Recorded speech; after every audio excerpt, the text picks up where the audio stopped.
Bonjour, dites-moi, je vous ai jamais présenté ma Ioniq 28 que j'ai acheté d'occasion à 9000 €. Une excellente affaire. Je détaillerai un petit peu plus dans une prochaine vidéo. Mais là, son capot, eh ben, il est ouvert. Parce que ce matin, elle démarre pas.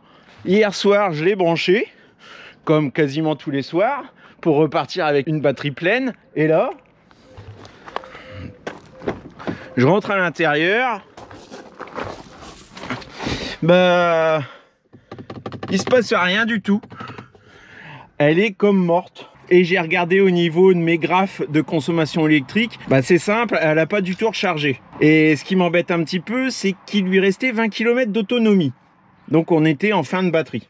Donc tout de suite, lorsqu'il vous arrive ce genre de truc, je pense il faut penser batterie 12 volts. C'est ce que j'ai été vérifié en regardant ensemble. Et c'est peut-être aussi pour ça que j'ai pas l'air trop flippé, contrairement à il y a 10 minutes.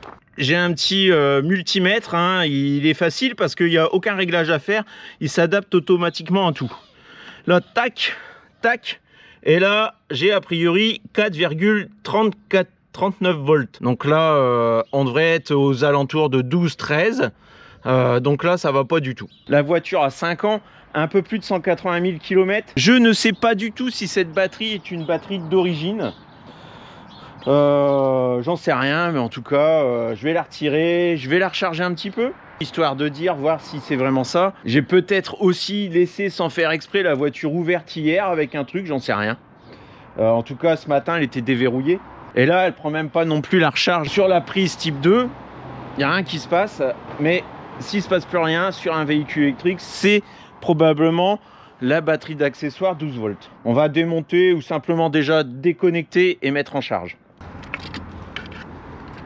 C'est déconnecté. Je vais la laisser à son emplacement pour le moment parce que j'ai pas d'autres batteries à mettre. Mon petit chargeur souvenir du monde thermique, finalement il va encore servir. Plus, moins. Et ça, je le connecte sur le chargeur. Alors mode voiture. Hop. Et est-ce que ça va recharger? Allez, vas-y. Elle est peut-être un petit peu basse hein, pour être récupérable. Non, c'est bon, ça part. Donc, ça a lancé une charge. Parce que si la batterie elle est trop basse, des fois elle n'est pas du tout récupérable. La charge ne se lance même pas. Là, à mon avis, de toute façon, il va pas falloir chercher loin. Il va falloir que je la change. Mais là, j'ai quand même besoin d'être dépanné. Donc, et puis je veux aussi être assuré que la voiture redémarre une fois que la batterie de service a atteint une bonne tension. On va patienter quelques heures et on reprend juste après. Alors il s'est écoulé 3 petites heures. Bon, c'est pas le top, hein. Il faudrait que je la laisse en charge plus longtemps, mais j'ai hâte de voir. Alors là, je suis à 12,49, 12,45.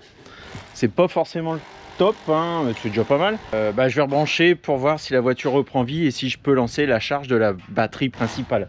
Normalement, ensuite, la voiture elle devrait recharger d'elle-même cette batterie auxiliaire.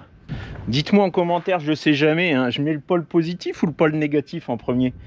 On va mettre le positif, allez.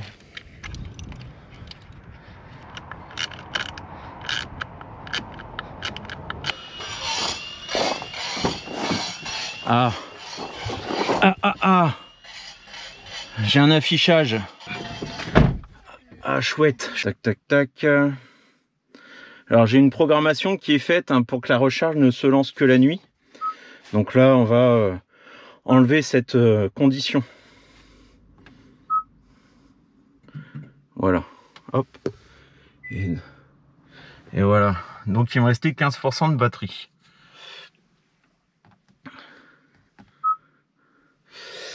Et là, pour arriver à 100%, 6h10, ça a l'air bon. Donc ça recharge. Ça fait toujours un petit peu peur en tant que particulier parce qu'on est sur des technologies qu'on maîtrise moins que le thermique. Hein. Moi, c'est la première fois que j'ai la batterie auxiliaire qui lâche. Alors c'est peut-être entièrement de ma faute. Hein. Cette voiture, elle est peut-être pas pourvu des mêmes protections que ma Tesla, dans le sens où ma Tesla, j'ai mon téléphone, je vois tout ce qui se passe à distance. Si je laisse une porte ouverte ou autre, elle me le dit. Là, j'ai pas du tout d'application sur ce véhicule, donc si j'oublie de couper le contact ou de laisser une porte ouverte, c'est cuit. Ce que je pense possible, me connaissant, c'est que je suis peut-être sorti de la voiture comme je le fais avec ma Tesla, c'est-à-dire sans rien faire, et j'ai laissé le contact du véhicule. Dites-moi, pour ceux qui ont une Ioniq 28, je pense qu'il y a quand même une protection. Ça m'est arrivé plusieurs fois. Plusieurs fois, je suis sorti de la voiture parce que je suis habitué à avoir une Tesla, sans rien toucher, alors que lorsqu'on s'arrête, il y a bien ce bouton-là. Bon, enfin, c'est tellement intuitif sur nos Tesla qu'on oublie comment fonctionnent les voitures, on va dire, normales, traditionnelles. Donc, c'est peut-être de ma faute. Quoi qu'il en soit, la batterie auxiliaire, moi, j'ai pas d'historique dessus. C'est peut-être celle d'origine.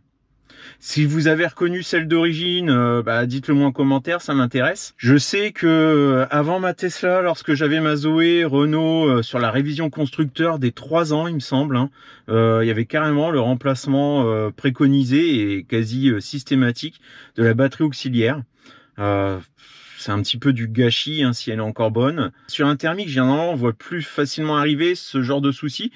Sauf si on laisse une porte ouverte avec une lumière ou ce genre de choses, ou les feux, ou j'en sais rien. Parce que au niveau du démarreur, on sent bien que ça commence à fatiguer, que ça a de plus en plus de mal à démarrer. Je sais que j'ai des abonnés qui ont le tour côté Tesla, où la voiture informe que la batterie auxiliaire 12 volts, elle commence à se décharger et qu'il y a une anomalie, donc il y a un warning plusieurs jours avant, lorsque la batterie est sur des basses tensions. Ils ont d'ailleurs remplacé, il y a de ça plusieurs années, la batterie traditionnelle plomb 12 volts par une batterie à technologie lithium pour ne plus avoir ce type de problème. Donc là, je vais laisser la voiture se recharger. Bien entendu, c'est une électrique, il n'y a pas d'alternateur.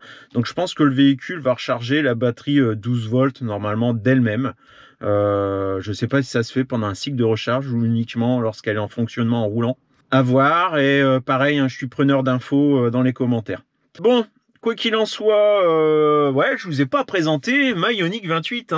Faudra que je le fasse dans une vidéo. J'ai eu quelques petits soucis avec, assez mineurs, mais par contre, expérience SAV, il faudra que je vous raconte. Et elle a aujourd'hui 190 683 km. Ce qui est pas mal pour une voiture électrique avec une petite batterie de 28 kWh. Allez, on se dit à bientôt.